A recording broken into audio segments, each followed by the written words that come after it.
Somehow, miraculously, I was alive. Some twist of fate, some hand of destiny, but I was alive. Strange as this new world was, I knew Toll must have come this way, and it was my task to find him. And it happened like this.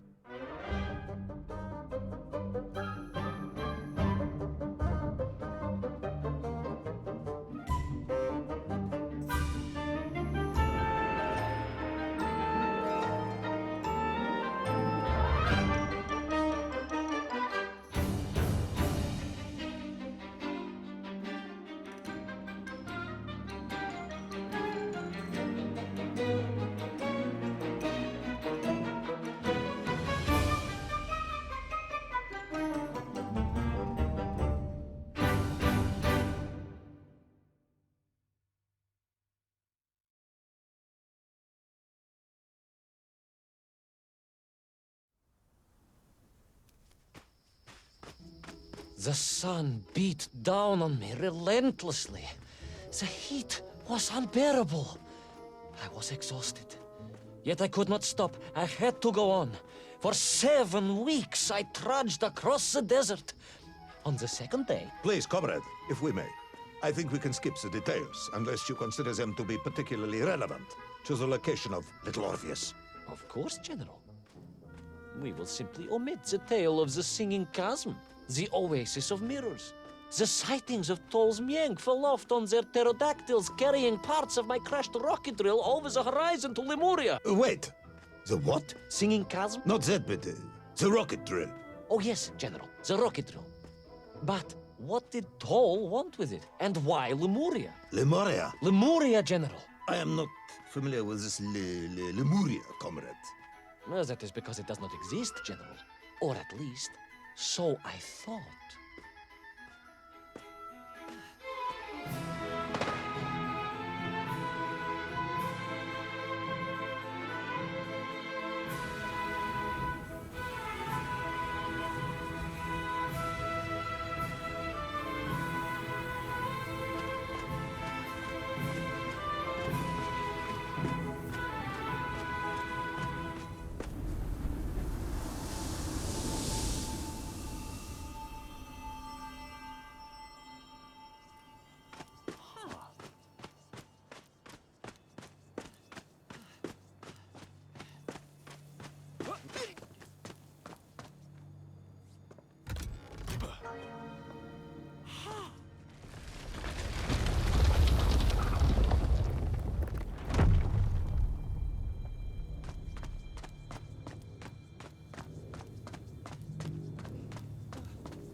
Strange crystals seemed to exert an extraordinary hold over the stone blocks and arches.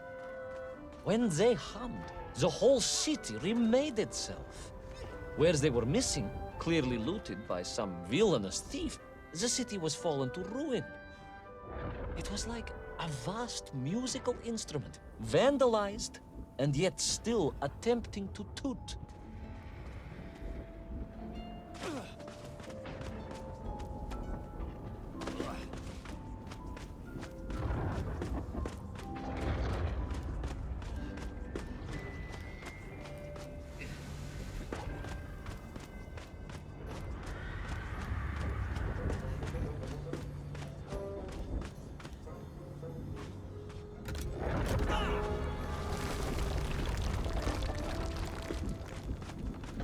How poetic.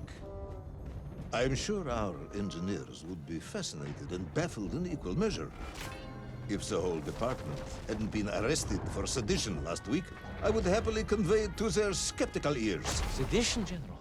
Really? How poetic. I'm sure our engineers would be fascinated and baffled in equal measure. If the whole department hadn't been arrested for sedition last week, I would happily convey it to their skeptical ears. Sedition, General? Really? That is unfortunate news indeed. I am joking, comrade.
Oh yes, the Menk were here all right. Which meant whatever dastardly scheme Toll had, it was to be enacted on these burning sands. And you will explain this in due course, I imagine. Eminently, General. What you need to know first is this. I have told you already how parts of the devices the enslaved Menk were forced to wear came from the surface. Radio parts and so on, yes, from what you have told me. Assuming there were plenty of lost ships in the ocean as you claim, for Toll to have dredged up what he needed to assemble them. Aha! Good! You are one step ahead of me, General. I said assuming. Of course, assuming. Now, as I gazed in awe at the buildings rising and falling around me, I realized that the other major component of those mind-controlling helmets was crystal. Toll had raided Lemuria for them. He knew the city. He knew the crystals could amplify vibrations and waves, and was using them to boost the signal of the radio parts to exert his control over the nymph. Which meant...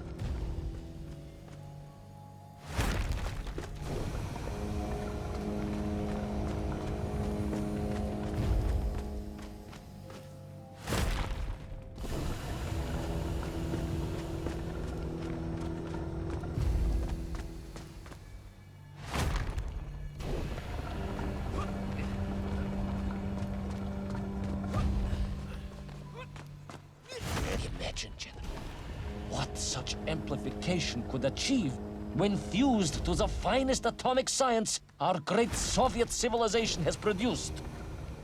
Wait. I do not understand. You said Toll was planning on using the bomb to shatter the Earth's crust to return to the surface. A tragic mistake, General. They had not recognized the extent of his mad ambitions.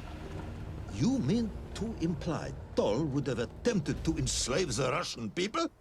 Bah! The will of the Soviet citizen is mighty and strong. To you, perhaps, as a trained warrior. But consider, perhaps instead, a humble son of a toy maker from Tomsk. Ah, yes. Perhaps we have our share of sympathies, after all.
The vast pictograms told of a history of wonders. They seem to suggest the Lemurians were travelers from another world, where a mysterious clock seemed to stand. That is very mysterious. As mysterious as the location of little Orpheus. Perhaps. Ah, yes, of course, General. I am just getting to that.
As I bravely explored that ancient city, a question was gnawing at my mind. What did it mean that the Lemurians had foreseen the coming of Tol? And who was the man from above that was celebrated as the savior of the Mienf? It was almost as if they could read the future in their crystals.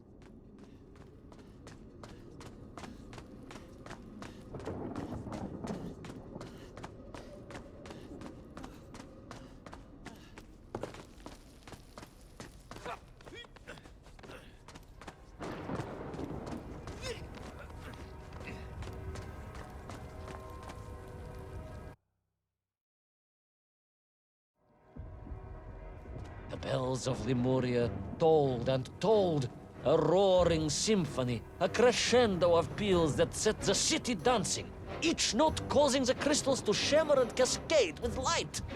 But the sandstorm was no natural phenomenon, and the bells did not ring for celebration. Something was very wrong here. Aside from the pterodactyls and the myth and the dancing stones and the ancient magical prophecies and the crystals and now the giant bells, you mean? If you don't want me to continue, General, then I can easily just quietly go home. Don't think Chepucha will get you out of this one, comrade.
through those magical structures, a righteous fire in my heart.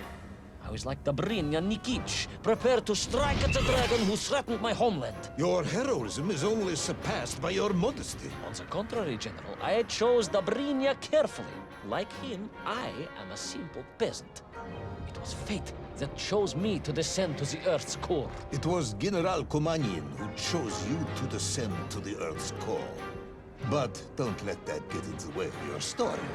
Well then, award General Polkovnik Kamanin the highest medal in the world. He already has 7 of those. I cannot take credit for his wisdom in sending me.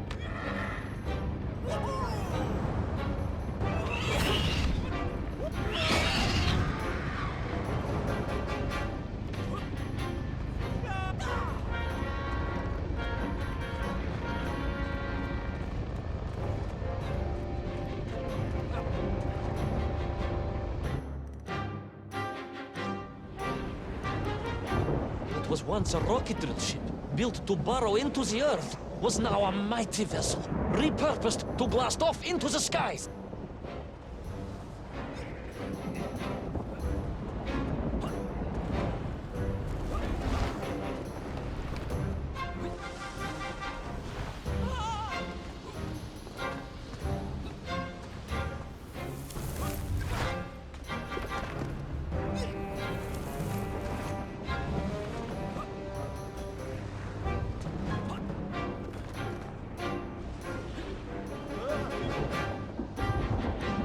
There was no doubt that Toll was headed for the strange world with its clock. Although then I was yet to understand. But there was no time to consider. No time for questions.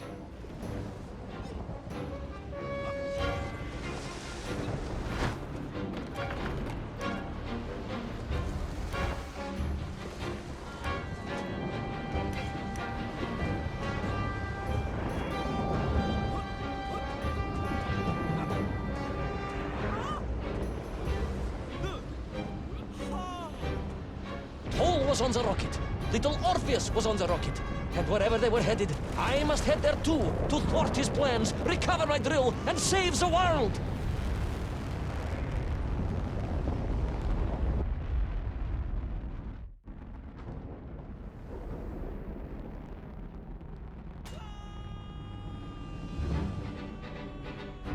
Will our enthusiastic yet disorientated hero be burnt to a cinder by the rocket's engines?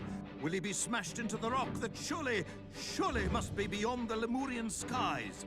Does Nikolai Petrovich Kamanin really need any more medals? What was the strange clock, and what could it all mean? All of these questions, and more, will be answered, if you're extremely lucky, in the next exciting episode of Little Orpheus!